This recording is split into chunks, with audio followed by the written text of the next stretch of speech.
Last month, a mysterious cargo plane landed at Ouagadougou International Airport in the dead of night unannounced.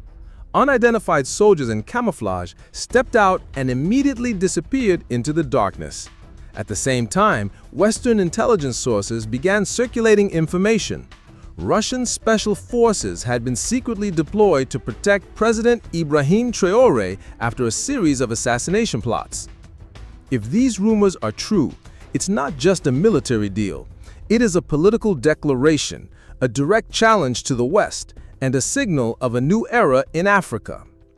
A powerful wave of resistance is rising, and Burkina Faso, a small landlocked nation in the heart of the Sahel, is at its epicenter. This story is no longer just about a single coup. It's about a new decolonization movement, a battle to reclaim sovereignty. From Mali to Niger, and now Senegal, West African nations are pushing France out. But where did the spark truly come from? Who was brave enough to start this domino effect? It is the story of a young soldier and of a continent that is no longer silent. This is a story about geopolitics, defiance, and an Africa that is no longer silent. Are you ready for the truth? Hit that subscribe button on Africa Raw Vision, share this video, and comment below.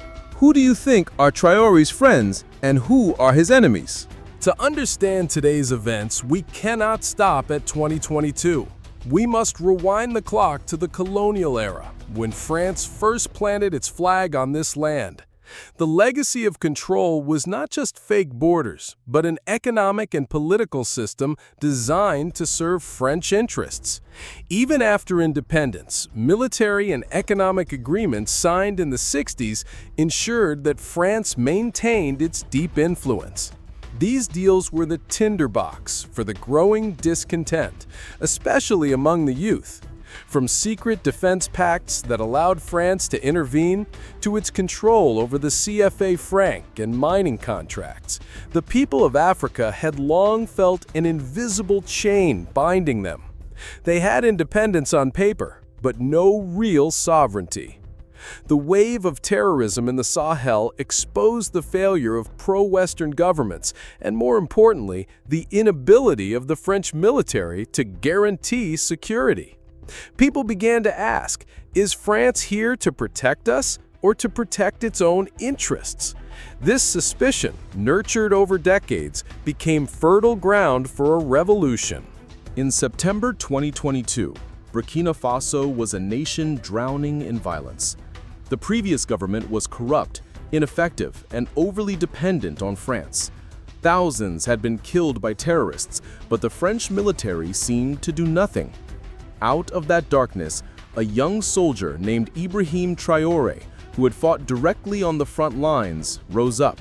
His coup was widely supported by the people, who had lost faith in the old regime and saw in him an image of decisiveness and hope. His first act was to bluntly expel the French army and terminate their military agreements. It was a bold declaration, a voice that all of Africa had been waiting for. It was not just a military decision, it was a political statement of decolonization. Traoré declared, "We don't need men with guns from outside to teach us what freedom is." Immediately after, a flurry of moves followed. He shut down France 24 and RFI, banned French NGOs, began construction on a national gold refinery, and declared a diplomatic pivot. "We are not looking for a master. We are looking for true friends." Traoré's firm stance became a spark that ignited a widespread resistance movement. Traoré's tough stance attracted Russia's attention. At the Russia-Africa summit, Traoré didn't hesitate to criticize the West's empty promises and sought a true partner to help Burkina Faso fight terrorism. Russia, with its military experience and vast resources, immediately seized the opportunity. They not only promised weapons and military training, but also deployed a secret security advisory force purportedly tasked with protecting President Traoré and key figures in his government.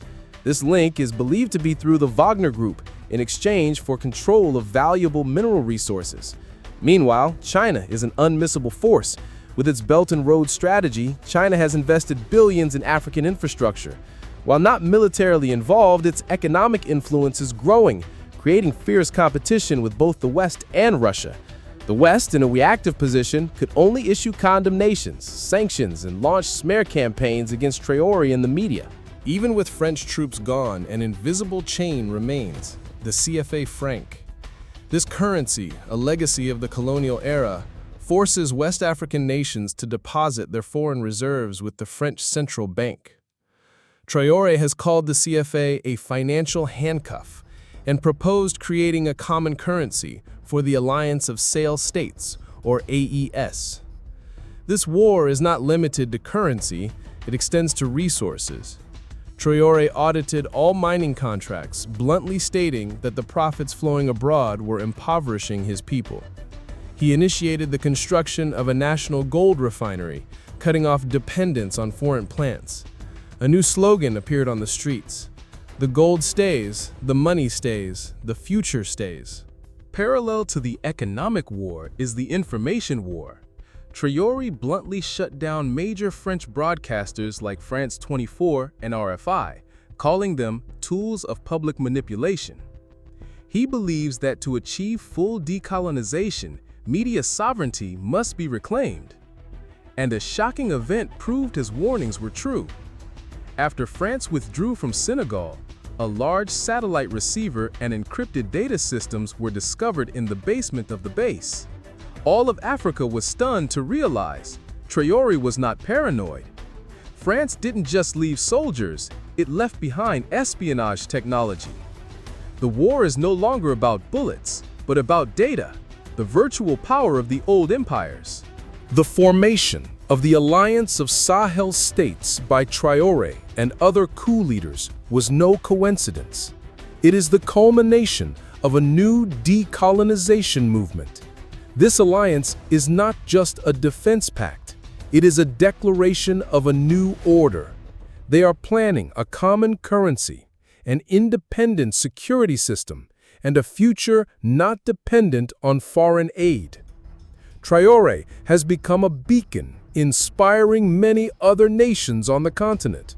Rallies in his support have spread from Ghana to Jamaica, from Haiti to Tanzania.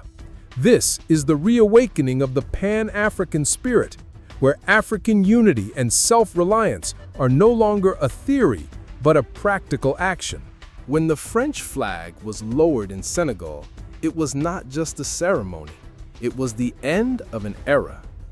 When Traore ordered French troops out, the world called him reckless, but now people call him courageous. And what about you? Do you believe your country is truly independent? Are you willing to question the powers that still cling to your system? Share your thoughts in the comments below. Subscribe to the channel, hit that bell icon, and share this video with someone who needs to hear the truth.